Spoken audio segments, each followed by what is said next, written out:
So hello students, today we will see the next point of this chapter, that is again shape of meniscus. This basic concept we have discussed yesterday, why the mercury and kerosene changes their meniscus, that is the concave surface or convex surface. So this was the example for mercury.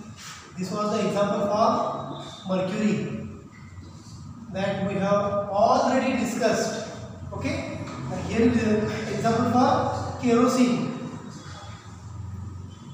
Again we are going to discuss that in detail, the basic forces applied, okay, on the solid liquid pair. Kerosene means liquid, solid means the tube at which liquid is waiting. Liquid is waiting.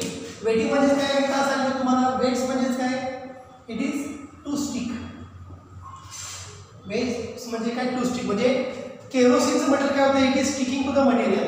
But for mercury molecules are not sticking to the solid. Here is said to be a solid. Mercury material is not sticking to the solid. It is trying to pull away from the solid. मग या केस मध्ये बघा angle of contact kerosene साठी किती होता? तो acute होता. तो ॲक्यूट कसा आला होता ते पण आपण काल बघितलं होतं. त्याची फिगर मी परत त्या ठिकाणी दाखवूया. Here is a adhesive force. AP I can say it is a adhesive force. त्याच वेळेला या ठिकाणी कोहेसिव्ह फोर्स पण ऍक्ट होणार आहे. आता ही फिगर या ठिकाणी थोडीशी चेंज करतो कारण आपल्याला अँगल ऑफ कॉन्टॅक्टचे टर्म्स सेपरेटली ड्रॉ करायचे आहेत. ओके, लोअर मेनिस्कस आणि हा मेनिस्कस कसा आहे? कॉन्केव. हा मेनिस्कस कसा आहे? कॉन्वेक्स. कॉन्वेक्स मेनिस्कस आणि concave meniscus. Adhesive force is greater in this case. In this kerosene case, adhesive force is greater than cohesive force. He condition आपण काल डिस्कस केली होती. त्यामुळे adhesive force हा cohesive force पेक्षा जास्त असल्यामुळे resultant force कसा कुठला असणार आहे? Towards the solid. Because what is the adhesive force? Solid चे molecules आणि liquid चे molecules मध्ये असणारा force of attraction. What is cohesive force? Liquid molecules मध्ये असणारा force of attraction. ठीक आहे, हे त्याचं sphere of influence. Resultant force हा काय त्याचा? Cohesive force.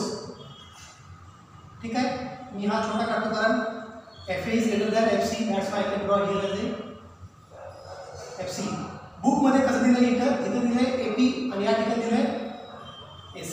ठीक आहे, AP means FA, AC means FC. If FA is greater than FC, then result vector is always in the solid surface. एक पेयर आहे सॉलिड्स आणि लिक्विडचा. रिझल्ट फोर्स आत का? कारण ॲडिटिव्ह फोर्स कोहेसिव्ह फोर्स पेक्षा जास्त आहे त्याच्यामध्ये केरोसिन मध्ये. त्यामुळे केरोसिनचे मॉलिक्युल्स ग्लासला काय होतात? स्टिक होतात. ग्लासला काय होतात? ते चिकटतात, स्टिक होतात. म्हणजे त्याला काय म्हणायचं? Kerosene molecules are wets the solids. Kerosene molecules are wets the solid means they are sticking to the solid surface. मग FA ग्रेटर दॅन FC असल्यामुळे काय होणार आहे? It is result force it is inside this. So I can draw this resultant force here. Okay, हे तुम्हाला माहिती आहे का? पॅराग्राफ हे आपण काल काढलं होतं, बरोबर? तो जो असतो रिझल्टंट फोर्स हा काय आहे? AR. बरोबर, AR is the resultant force. मग काय? अँगल ऑफ कॉन्टॅक्टची definition, the angle made by tangent drawn to the free surface of solid and liquid at a point of contact. मग या पॉइंटला काय झालंय? Molecule of liquid and solid surface at a point of contact मध्ये आलेले आहे. तिथून tangent draw करायची. मेजर इंटरनली और मेजर विदिन द लिक्विड. लिक्विडमध्ये ते कुठं पण मेजर करायचे असते? To this solid surface. हा दिसतो का सरफेस? इथं पण टँजेंट मेजर करायचा. मग टँजेंट कशी काढली बघा? टँजेंट ड्रॉ इथून काढली असेल, बरोबर का? म्हणजे हा काय? Force due to surface tension. आणि रिझल्टंट फोर्स आणि टँजेंट. रिझल्टंट फोर्स कसा आहे? असा आहे, दिसतोय का बघा? आणि टँजेंट कशी आहे? अशी आहे. दोघांच्या मध्ये अँगल किती पाहिजे? हा 90 डिग्रीच पाहिजे. मग रिझल्टंट आणि टँजेंट मध्ये अँगल 90 डिग्री आहे. मग त्या टँजेंट पासून काय करायचं? Angle measure internally. मग हा जो अँगल मेजर केला इंटरनली बघा, दिसतोय काय? This is the angle measure internally. This is the angle of contact theta. And of course हा अँगल हे इथं 90 असेल, हे 90 असेल तर हा अँगल किती आहे? कमी 90 पेक्षा. म्हणजे हा एक्झॅक्टली कितीला आहे? 45 डिग्री आहे. 45 काय म्हणतो मी बघा? हा सरफेस असा आहे, बरोबर? बरोबर, इथं काय 80, बरोबर का? दिसते का फिगर? म्हणजे हा एक्झॅक्टली किती पाहिजे तो 45 डिग्रीज पाहिजे. Is it clear? This should be exactly 45 degree. This is to be at a accurate angle. म्हणजे केरोसिनचं कॉन्केव्ह मिनिस्कसचं डायग्रॅम रिझल्टंट फोर्सेसची डायग्रॅम ही अशा पद्धतीने असते.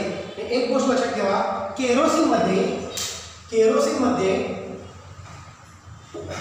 रिझल्टंट फोर्स हा इनसाइड सॉलिड असतो जास्त. म्हणून बघा एआर जास्त का? FA greater than FC. FA greater than FC म्हणजे सॉलिडकडं मॉलिक्युल्सचं अट्रॅक्शन जास्त आहे. Force of attraction between solid molecules and liquid molecules, two different सबस्टन्सेसमध्ये असणारा फोर्स ऑफ अट्रॅक्शन काय आहे? ॲडिटिव्ह फोर्स हा जास्त असतो. म्हणजेच FA ग्रेटर दॅन FC. त्यामुळे ही अशी फिगर आली कशासाठी? कॉन्केव्ह मिनिस्कससाठी. तर याच्या एक्झॅक्टली अपोजिट काय असणार आहे? Concave mirror. Concave meniscus, mercury form as a concave meniscus, that is the upper surface of the mercury said to be convex. Here is the solid, here is the mercury. Solid molecules, mercury molecules. Here one mercury molecule. इधर दूसरा असेल, इधर तीसरा असेल. We are not interested. We are interested only for the free surface of solid and liquid. मग इथं दोघांचा free surface आहे. याच पॉईंटला काय झाले? दोघं पॉईंट ऑफ कॉन्टॅक्ट आहेत. या पॉईंट दोघं काय झाले? एकमेकांना कनेक्ट झाले. मग इथून तुम्ही काय करणार आहे? टँजेंट ड्रॉ करणार आहे. So before drawing that tangent here, केरोसिनला FA ग्रेटर दॅन FC होतं. मर्क्युरीला कंडिशन काय आहे? FA less than FC. बघा, FA ग्रेटर दॅन FC असेल तर resultant inside the solid. FA less than FC असेल तर रिझल्टंट इनसाइड द लिक्विड. याच्या बरोबर अपोजिट असणार आहे. मग मी या ठिकाणी एक फोर्स ड्रॉ करतो. FA म्हणजे काय? Additive force. हा जर पॉईंट A असेल, मी इथून काय करतो? ॲडिटिव्ह फोर्स हा खूप कमी आहे. ॲडिटिव्ह फोर्स खूप कमी आहे. AP म्हणजेच काय? Force of addition. आणि हा AC म्हणजेच काय असतो? Force of cohesion. AP is the force of cohesion. ठीक आहे. फोर्स ऑफ कोहेजन कुठं आहे बघा? फोर्स ऑफ कोहेजन हा असा आहे FC, म्हणून याला बघितलं AC. लॉ ऑफ पॅरलोग्राम काढा. FA लेस दॅन FC असेल तर रिझल्ट फोर्स कुठं असणार आहे? Inside the liquid. मग इथं पॅरलोग्राम काढतो. हा असा पॅरलोग्राम असणार आहे.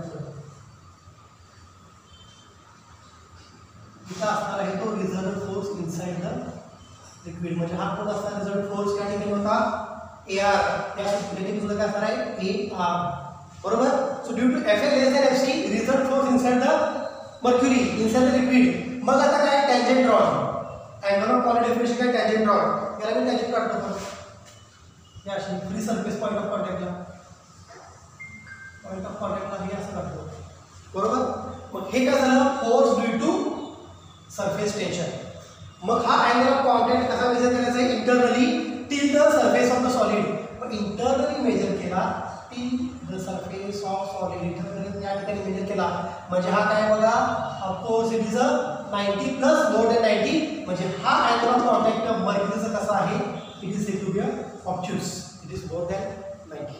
So this is the resultant forces acting on the mercury. That's why mercury forms a. हे आपण नंतर बघायचं आहे. Why it is a convex and why it is a concave. Convexला resultant force असतो inside the liquid.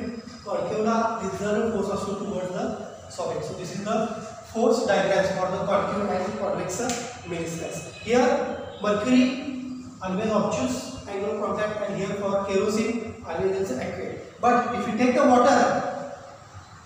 water is always sticking to the solid surface. If this is the solid surface. Here is the first molecule of water, second molecule, third molecule, fourth molecule, like this. म्हणजे हे असं असणार structure. Water is completely wet म्हणजे completely sticking to the solid surface. मग इथूनच काय केली? Tangent काढली. टँजेंट कशी काढली बघा? ही टँजेंट अशी काढली. ठीक आहे. टँजेंट अशी काढली या ठिकाणी. मग याचा अँगल ऑफ कॉन्टॅक्ट काय झाला? Free surface of solid. इथंपर्यंत अँगल मेजर केला, इथं पण अँगल मेजर केला. अलाउंड द सॉलिड सरफेसेस आहे. म्हणजे या ठिकाणी अँगल किती? 0 डिग्री. म्हणजे वॉटर हे एक्झाम्पल कशाचं आहे? वॉटरचं आहे. वॉटरचा angle of contact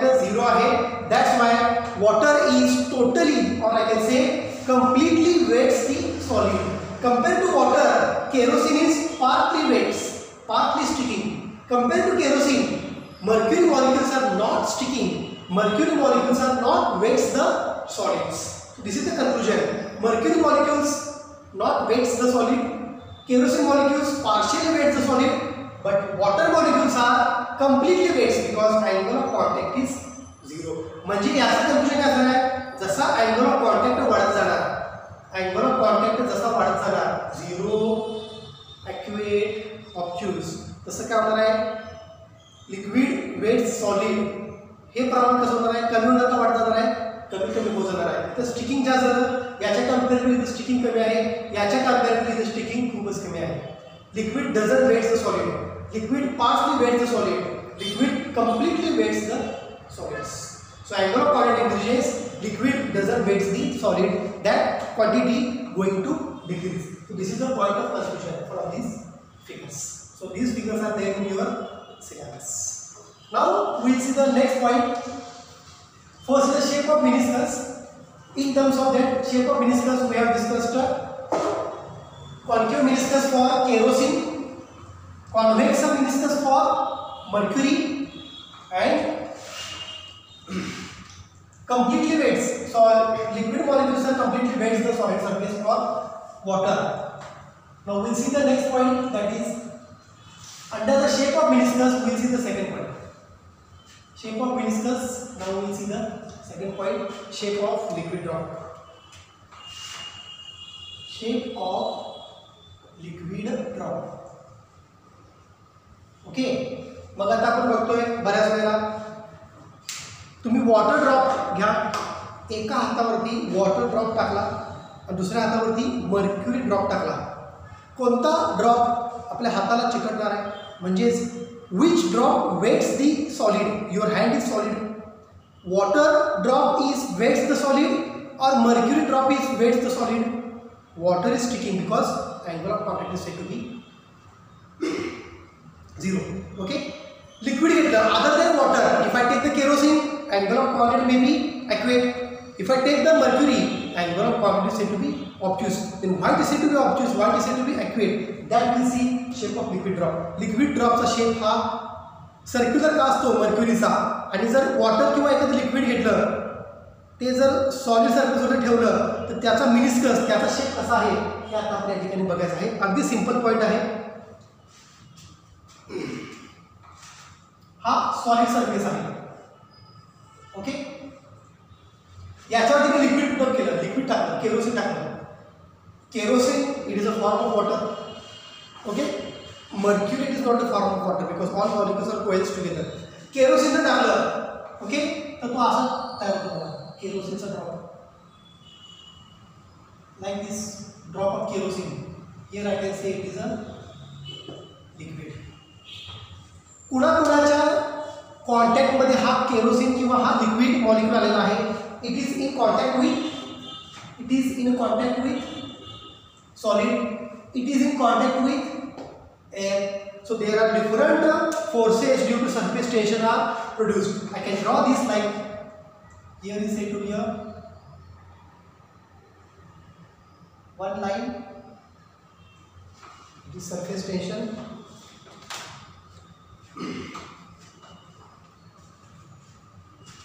T2 and T1.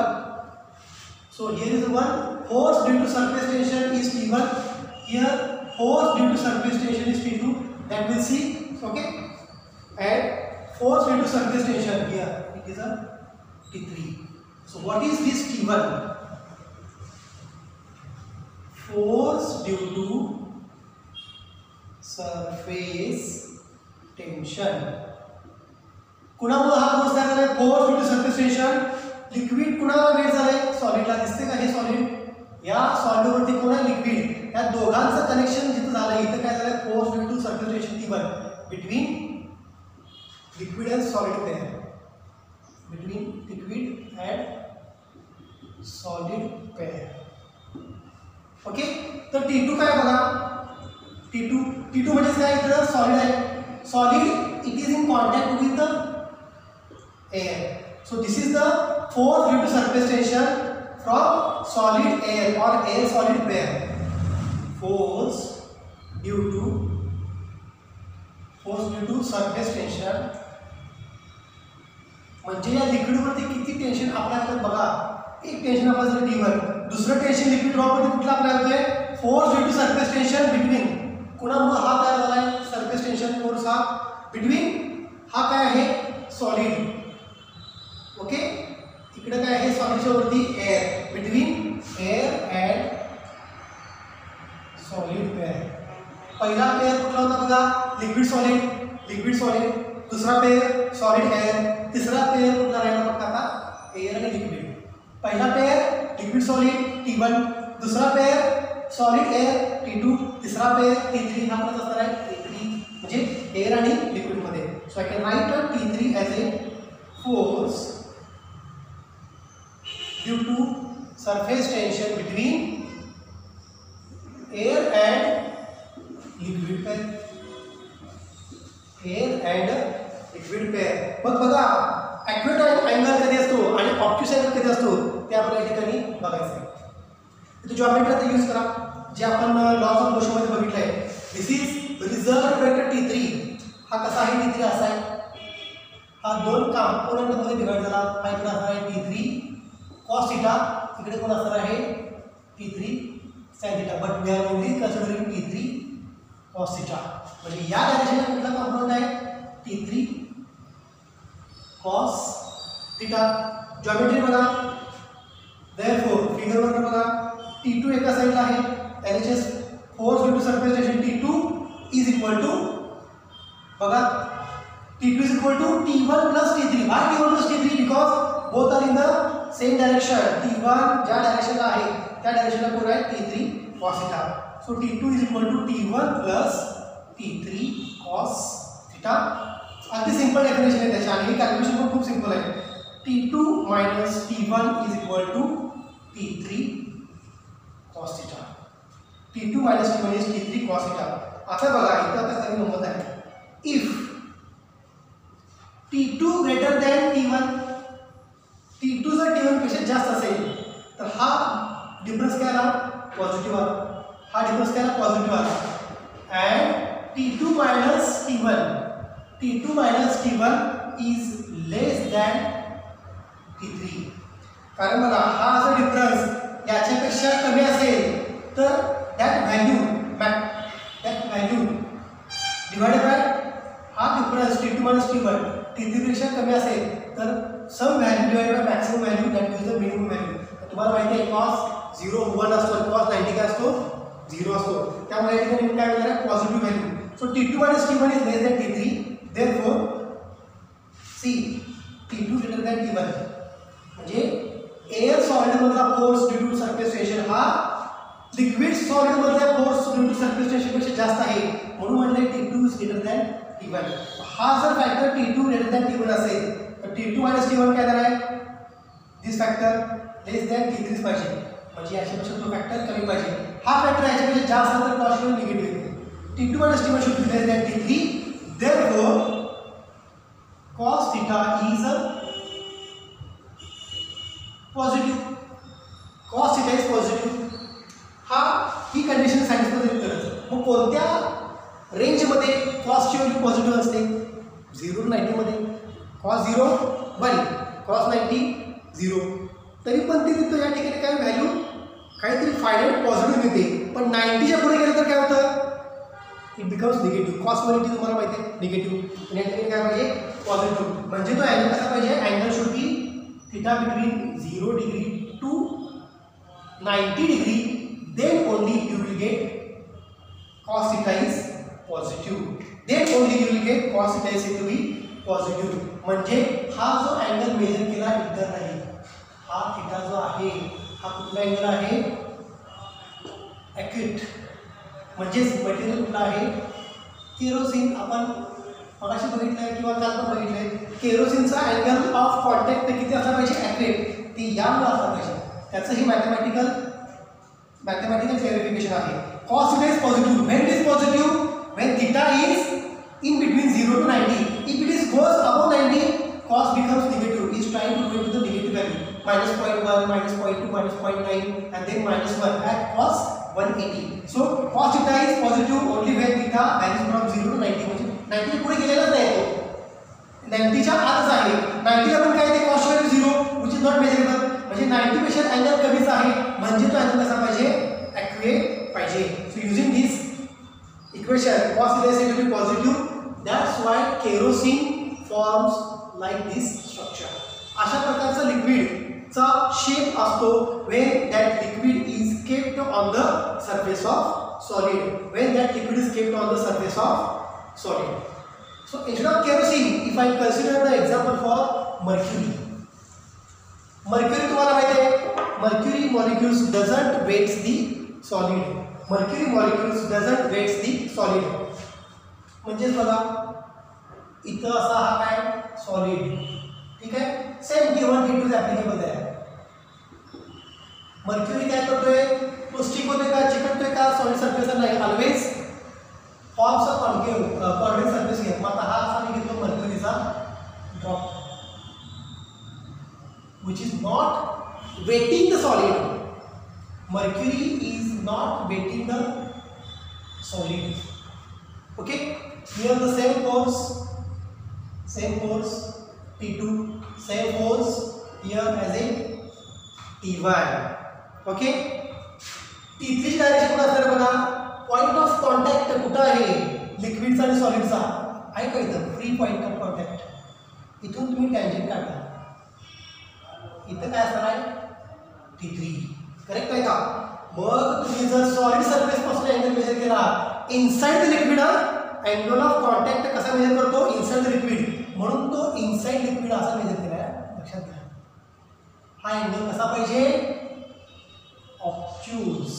मग ऑब्च्यूसच का, ऑब्च्यूस असेल तर तो काय करतो, स्पेरिकल ड्रॉप तयार करतो मर्क्युरी. ओके, नाव T3 जर इकडे असेल तर याचा एक कॉम्पोनेंट कुठला असणार आहे, T3 cos थीटा, वरती कुठला असणार आहे T3 sin theta.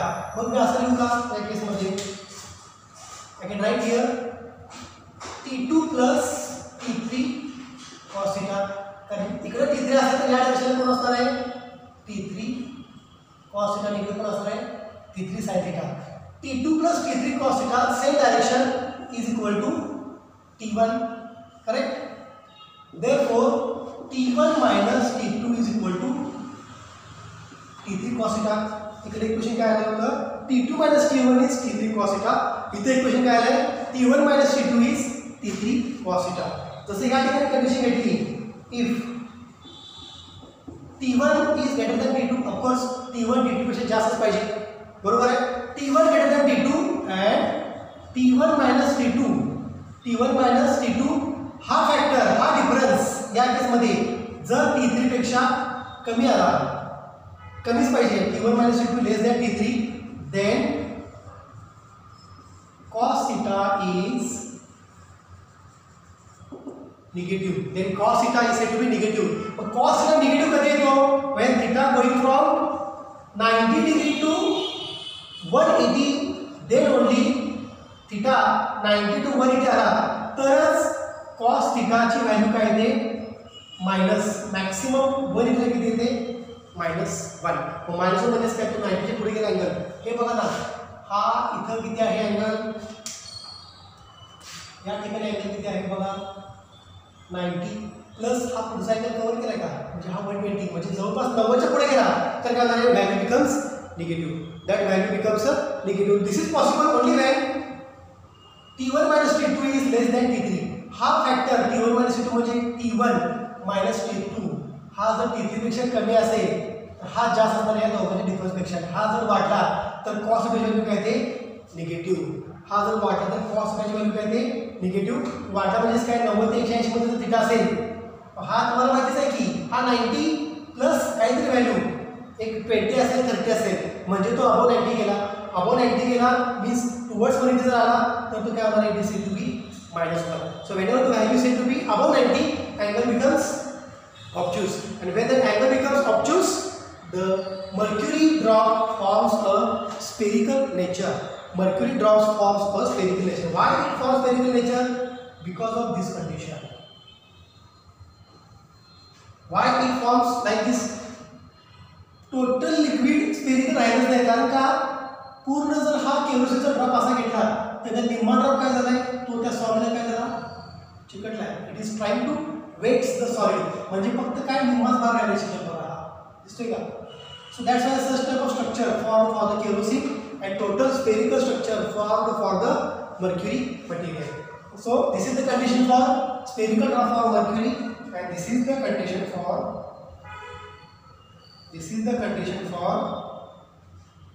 sphere-like structure for the kerosene. Sphere-like structure for the kerosene, or I can say this will be one type of a liquid. So this is just basic concepts regarding shape of liquid drop. Mercuryचा liquid drop shape कसा असला पाहिजे, तो circular असतो, spherical असतो, कारण का तो liquid सॉलिडला कुठल्याही प्रकारे तो वेट्स करत नाही, तो चिटकतच नाही. पण या केसमध्ये लिक्विड घ्या, केरोसिन घ्या किंवा वॉटर घ्या, it is sticking to the water. That's why they form such type of the shapes when they are kept on the or when they are poured on the surface of the solid. So try to understand these 2 points. This is first point and this is the second point. Okay. So in the next lecture we will discuss the capillary action of this next point of this chapter. Thank you. You can stop it.